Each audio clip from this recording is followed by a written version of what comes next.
This documentary is about capturing the journey that Queensland Corrective Services is undertaking at this time, looking for community resolutions to corrections. We feel that community needs to be connected to corrections for corrections to be able to do a better job in providing rehabilitation to Aboriginal and Torres Strait Islander offenders. What we've got at this point in time is we can provide all the physical health care to the offenders whilst they're in custody, but what we struggle with is the spiritual health care, the connection with them back into their communities so that they have a sense of being, wanting to return home and go home. It's important that we get that connect. Our younger generation today has a misperception that is extremely frightening. They see prison as a rite of passage to become a man. We need to change that. If we don't change that, our next generation, it's going to be worse off for us. What will that mean for us as a people? It's going to be a huge detriment. A lot of our young offenders will tell you that when they come to prison, they're a man. And when they leave prison, they will tell you again that they're a man. Becoming a man doesn't happen by going to prison. Becoming a man means being responsible, staying at home and looking after your family. And we have to empower our elders again to be able to pass this initiation down to our young fellas to become men in the communities.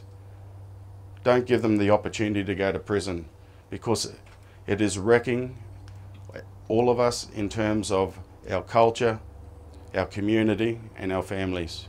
That's what a warrior does, that's what a man does. He's there for his woman. But what I used to do, I used to go down to the pub and I'd stay there all day. There's nothing wrong with going to the pub, there's nothing wrong with having a beer, but you don't use that for escape because you can't deal with your domestic stuff at home. Because I used to do that. I used to go to the pub because she made me angry and I'd be with the boys. And then night time would be coming, I'd be thinking I'm drunk, all I want to do is go home. I'd go home and she'd go, and then next minute fist through the door, fist through walls. Kids would see that, installing fear, and that's domestic violence, yelling. And I used to think, oh, I'm not hitting her, I'm hitting the doors. That's not domestic violence, it's a load of fucking bullshit. I was a coward. We acknowledge that we don't have all the answers to this, and that's the reason we're here today, to start planting the seeds and talking to the men from communities for assistance, so hopefully to look at a resolution through their lead. When I went to my first counselling session and men's group, I would go to that building and I'm just about to walk in the door and I go, nah, I'll go tomorrow. I'll go down the pub, have a few beers. And next minute, a few beers would turn into 20 beers, and then I'd be angry at myself and shame at myself for not having the guts to go in there. But then I could take on 5 white fellas or 5 blokes fighting. So I'd no fear in doing that, but also had Dutch courage, from the drink. But I didn't have the strength to walk in that door. The message is that it needs to be knocked in the head.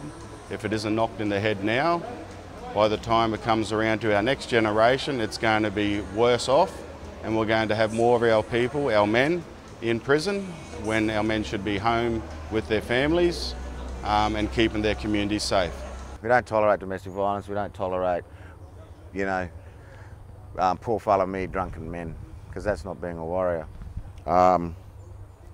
There's nothing wrong with working hard and having a cold beer at the end of the day, but getting drunk and hiding your emotions and being a poor fellow me, that's not being a man.